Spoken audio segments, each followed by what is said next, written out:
Hello and welcome, everyone. I am the Cardboard Robot.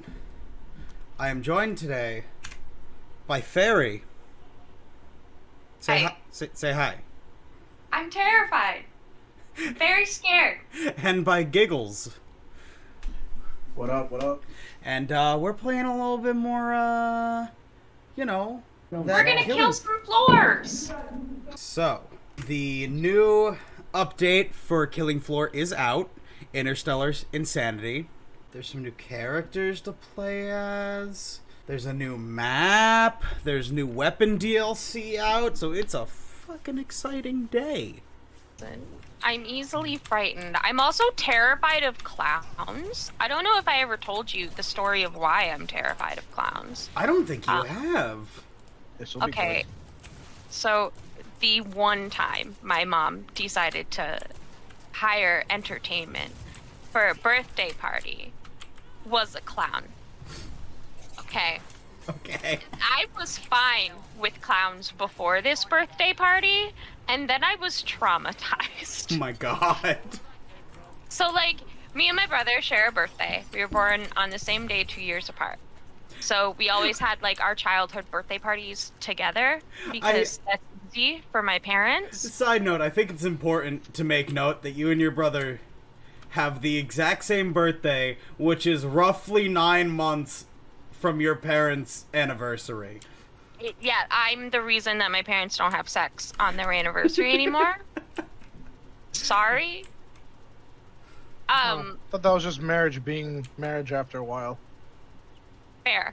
Also, fun fact, we both came roughly a month early on the same day. That's wild. Yeah. Okay. Which is funny because your dad also came twice too early on the same day.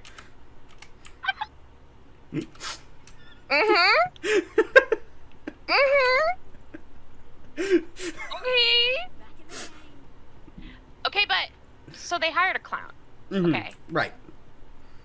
For some reason, the clown decided that we needed to sing happy birthday twice instead of just once. And then we also needed to sing all of the other Christmas songs, because it's a week before Christmas. Yeah. The clown decided that we needed to not only sing happy birthday twice, but sing a whole bunch of Christmas songs, like Rudolph the Red-Nosed Reindeer and Jingle Bells twice while we were singing happy birthday. And after the first time, I was over it because I didn't want to do that anymore. I wanted to go play with my new toys. I mean, yeah, obviously. So I tried to leave. And the clown decided that it was appropriate to scream at a small child at her own birthday party about how selfish she was because she didn't want to sing happy birthday again for her brother. But they got super belligerent and super angry, and I'm a little kid and it's my birthday and I don't need to sing it twice, okay? We both understand that our birthday is on the same day and we share things on that day. To be fair, meth makes you a little belligerent. Oh boy, I'm surrounded. I thought clowns were alcoholics, not meth heads. They can do whatever drugs they want. It can be more than one thing. Yeah. How dare you? How dare you try to typecast clowns as not meth addicts? Yeah. They can Decide they can only have one addiction. They can do as many amphetamines as they'd like. They're clowns. Who's gonna stop them? Not children, because they can just pick them up and chuck them. Could. Also, you're right. Meth might be easier for them to hide with that red nose covering their actual nose. They could hide all sorts of things. You snort meth? I don't think you can. I don't think you should. I imagine you can. You probably shouldn't. Well, you shouldn't do meth at all. But that's what you should really take away from the stream is don't do meth. Or you'll be a zombie killer clown. Well, yeah. Or you'll yell at children on their birthday. I just want to know. I just want everyone to know that the Oh, I first know. result when you Google "can you snort meth" is a how to get help with your substance abuse link from the government of Canada. So I was like, gonna say, you're probably on some list now. Yes, Justin Trudeau has a personal list on his personal PC that's just like meth heads in Canada. In parentheses, connect question mark.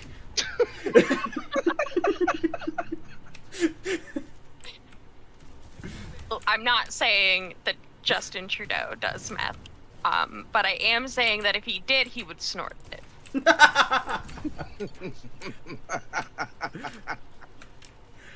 Justin you Trudeau is a can't aim and do politician and a rich boy. He would do rich boy drugs like Percocet. Cocaine. Wait, Percocets is a rich boy drug? No, absolutely Oh. not. I was gonna say, kinda- what? I got kinda that so is. easily. That's- Like, anytime I got hurt during, like, football practice or something, go to the doctor's, like, oh, here. Well, yeah, and that's how they get people into it. And when you're rich, that means you have a Percocet addiction. When you're poor, that means you have a Percocet addiction that quickly spirals into you doing heroin. Oh. Heroin less expensive than Percocet? Insane. Okay, I am a good Christian boy and have never done anything illegal. Heroin is insanely inexpensive. Oh. Well, if I ever decide to develop an addiction, I'll keep that in mind. Good? Question mark? In parentheses, connect? Question mark? If someone offers you drugs, What is it with you guys? just say no. I am aware you talk about Bonnie and Clyde and how fucked up that whole situation was a lot. Yeah. Like, I'm actually curious, what's your stance on that? I've never heard you talk about it. So, like, Bonnie and Clyde, as a story, got really romanticized because, you know, one, it was Robbers? it was Murderers? it was part of the time, you know, outlaws like that got the media attention. Also, like, socially at the time, even out of the outlaws that got like romanticized in the media, Bonnie and Clyde were different because they weren't just a group of young boys with guns causing mischief for the sheriff. They were fucking. And They were fucking a lot. they They were- do be getting it in. They do be fucking. Which made it a whole new kind of fantasy, essentially. Because there was always like this sexy outlaw kind of thing with outlaws. Where they're like, oh, living outside the law, living a life that's your own. But now, you had a young, attractive couple who was living life outside of their own, but also they fucked. They didn't just have sex, they fucked. So their story got picked up and publicized very, very quickly. The truth of the matter was that towards the end, they lived terrible lives. Once they were on, like, their final run from the police. So, a TLDR version of their last couple weeks of running. During a shootout, Clyde's brother was with them and got shot in the head. Like, gray matter oozing out the back of his head. So they had brought him to this field, and, you know, they'd gotten away from the police, they had brought him to this field, and Clyde was just sitting with him. And he was like, I'm gonna stay here till my brother dies, which should be a couple hours. It took fucking days. Oh, boy. The man lived with a hole in the back of his skull for like 3 days. They had also gotten into an accident at some point, which caused the battery to leak in the car, which got all over Bonnie's legs. So Is that why she had a limp? 'Cause I heard she had a limp. towards the end she did, yeah. Well, it's not. She didn't have a limp so much as the back of her like shin and her thigh were fused together. Ooh. Ew. Because of battery acid. They don't make them like they used to. What does mean? Actually, yeah. Stop What right are there. you trying to say? That back then, battery acid was far more dangerous than it is today. Untrue. Battery acid still very dangerous. Agreed. But I've never had a battery leak in my car, and I've had a car for almost a decade. I've never had batteries aside of the battery just has no juice. It's never happened to me, and therefore is not a problem. Therefore, Yeah. drink battery acid. It's totally safe. Okay, so you want to hear a great Metaliar out of 10 story? Sure. It was like the first time that Metaliar and the Albatross had hung out, in person. And one of the first things Metaliar ever says to Albatross is he looks at him, extremely drunk, just turns to him and goes, "Hey, do you think I'm being a good boy?" The answer better been yes. The Albatross looked at him and was like, "What?" And he was like, "Do you think I'm being a good boy, or am I not being good?" And the Albatross just looked at him and went, "Nah, Mark, you're being a good boy." Oh, I remember that because we were talking about the 3 stages of Mark when he drinks, and as you've got Marcus Prime, and then you've got Bad Boy Mark, and Bad Boy Mark is when he's like really far gone. Oh my god, you just made him so self-conscious about being bad, Mark, that he had to ask if he was being a good boy. After that night, I'm pretty sure every one of you guys that was there at that party had a meeting without me about me, basically saying that you were going to take my Everclear and hide it from me, which you did. Yeah. Because the next night I was like, okay, now that my parents are, I can actually go crazy and not have to worry about a single thing of responsibility. And I could not find my Everclear. I was quite upset. And that's when it was time for the pig roast. I couldn't find it, didn't have the lighter fluid, so Cardboard here had the great idea of, hey, let's take the Everclear and douse the coals with it. Yeah. And right in front of my face, no remorse. Absolutely no remorse whatsoever. Just douse it, grab your lighter, lit the whole thing, and almost like a fireball. I was so upset though. Like there was a fireball from it. Absolutely. But I was genuinely annoyed because like I spent money on that bottle and you took it from me. You were a detriment to yourself and others. It had to be done. You slid it on fire. I think everyone is forgetting about the part where it worked and those coals got lit.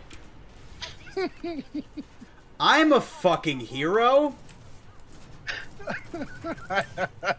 No. It's a weird word for it. I stand by it. I think you mean pyromaniac with the once in a good idea that it works.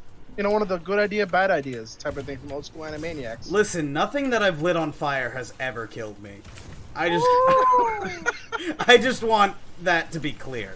But has it killed someone else? Not yet. Not yet, he says. There have been definite mistakes made, like throwing a propane tank in a fire pit. Why? Oh, who did why? that? I have. Why? God. Because my father's a weird hillbilly, and I can't 100% escape that. That's part of my legacy. Whoa. It's in your genes. It's in my jeans. It's in my jean shorts. Oh. Oh, we also used to, as children, just play with lighter fluid in fire pits. You know, I can kind of understand that, because did I ever tell you the story when I broke my mother's heart because I destroyed her match collection? Oh, that time you broke your mother's heart. Your mother has a match collection? Not anymore. Had a match collection. I ruined that so long ago. All right, clearly I haven't told you the story, so I might as well. No, please do. So, this is back when I was living in my old town, like, and I was maybe, I don't know, 6th or 7th grade, and I had just learned the wonderfulness of WD-40 and lighter fluid. Wonderfulness. And I've also learned that matches have sulfur.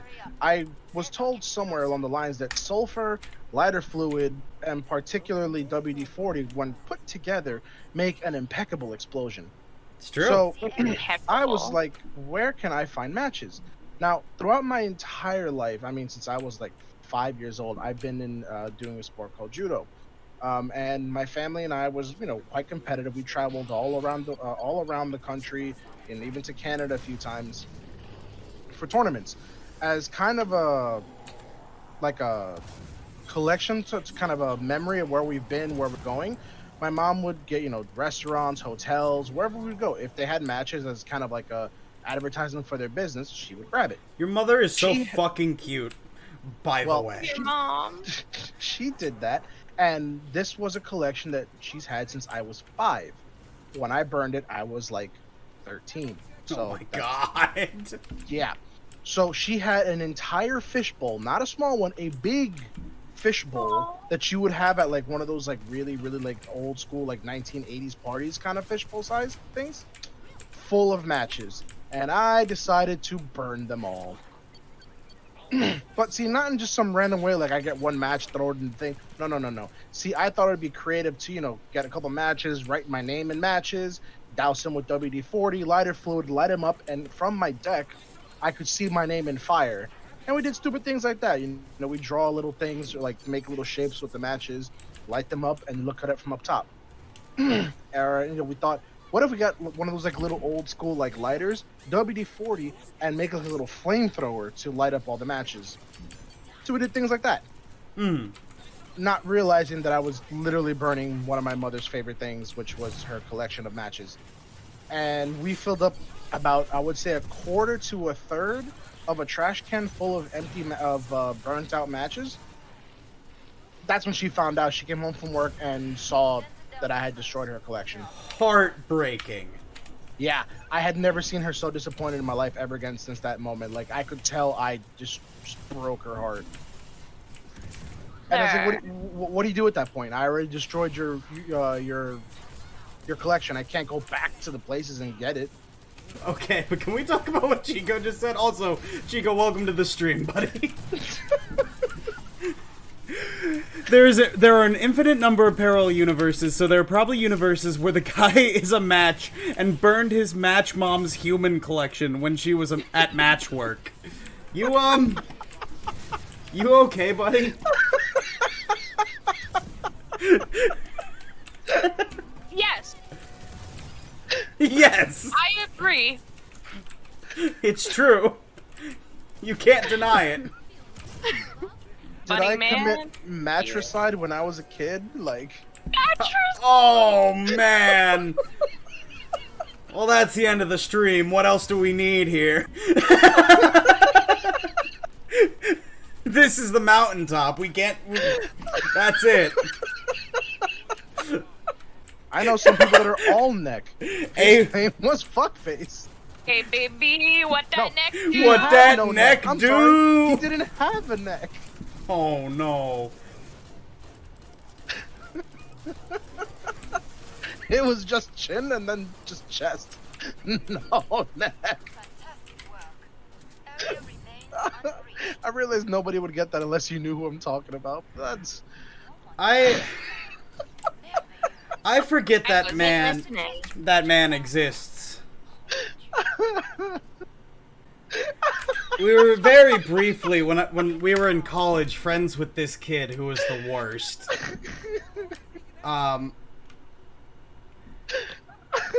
Okay, so literally, he was that incel who like tried to do sex RP in D&D. Nice. Literally, though. Flipping coins in the corner, Oh my god! He was literally that guy. What is your character doing in the tavern? He's standing in the corner, flipping a coin, looking for poon. He tried to be the Witcher before the Witcher was cool.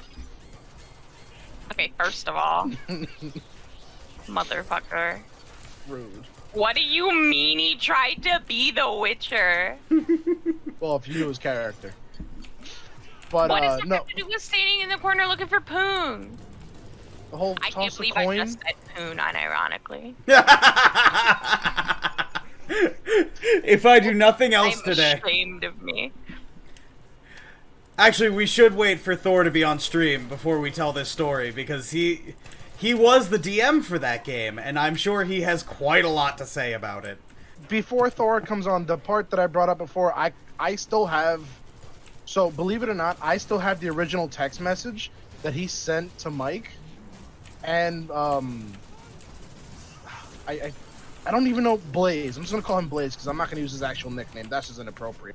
When we were in high school, like I want to say no college. I didn't mean until college. My second year of college, we were hanging out at my buddy Mike's house, and and everyone liked hanging out at his house. Like his mom was super chill. She didn't really care too much what we did as long as we didn't destroy her property. And we had another friend who would always just hang out at Mike's house. So one day, this is like right around the time when everyone started kind of disavowing Joe as a friend because no one really liked him.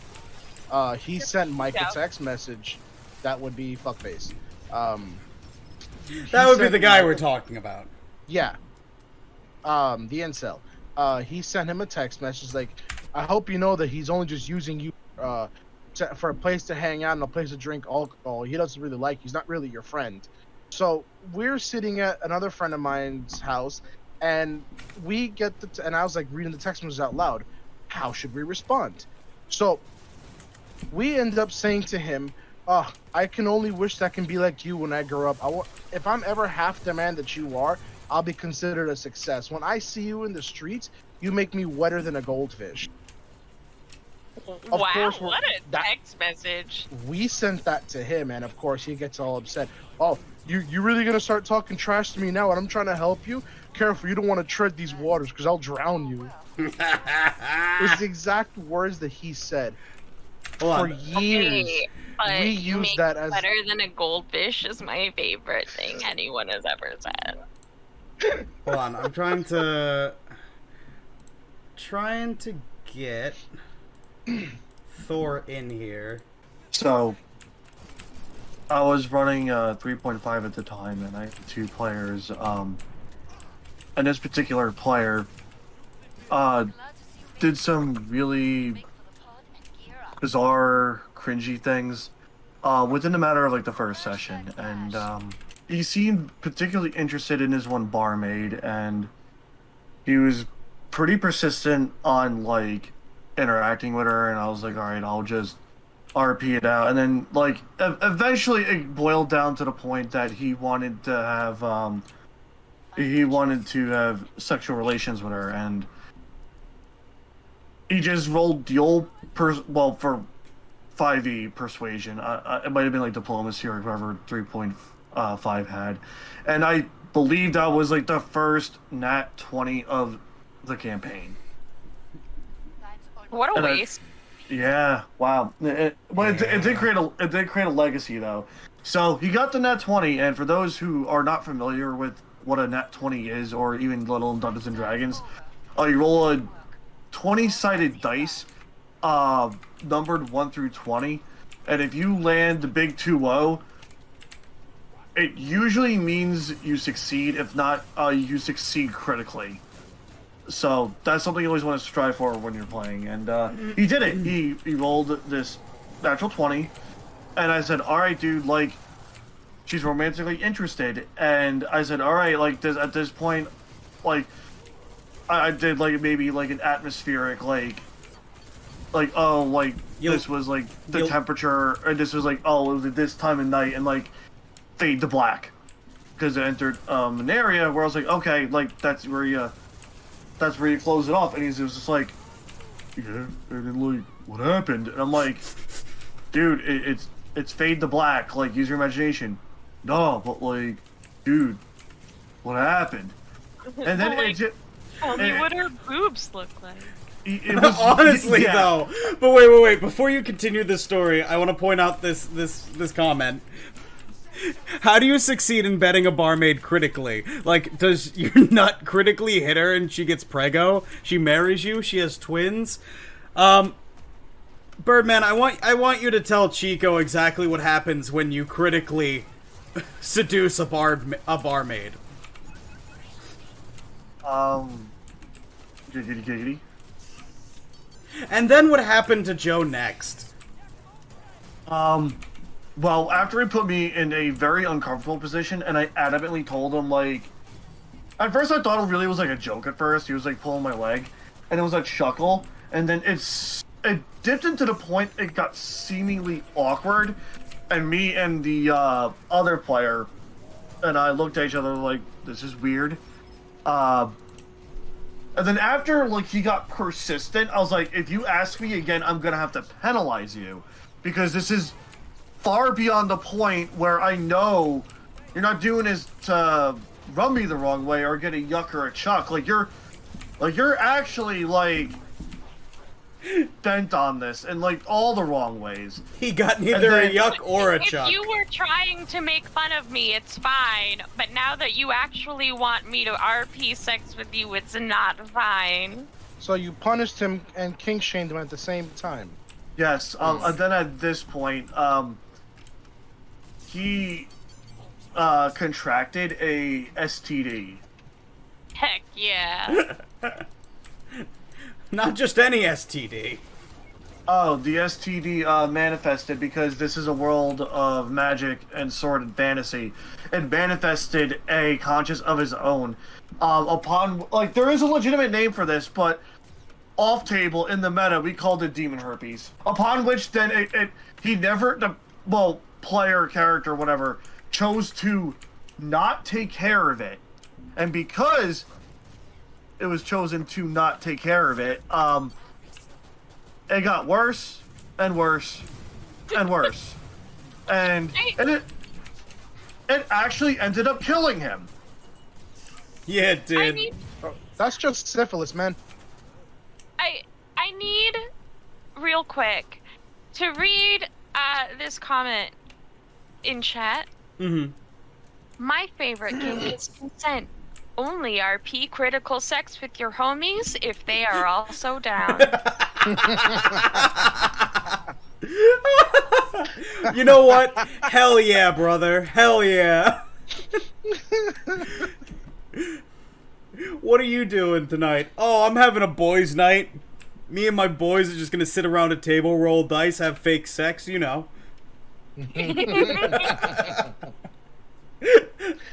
I recently just ruined my DM's campaign single-handedly by not realizing what I had done.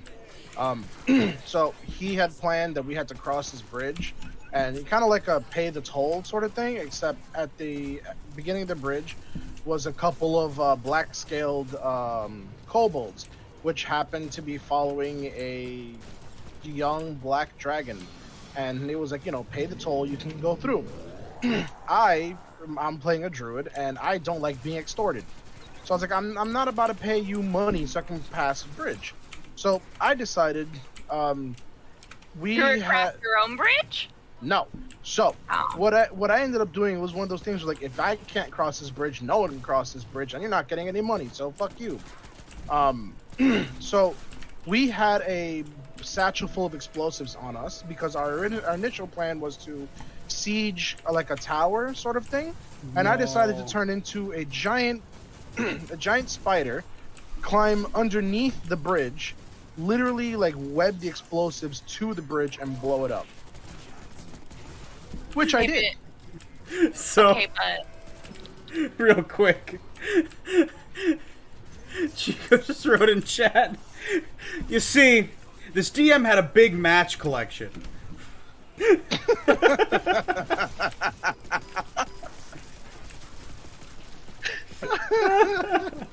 All right. Well, thank you all for joining. I hope you enjoyed it. And that's it. That's all. We'll see you next time. Bye. Heck yeah. Thanks for Goodbye. inviting me. Had a lot of fun. Hell yeah. Thanks for coming. All right, good night, everybody. We'll see you next time. Bye.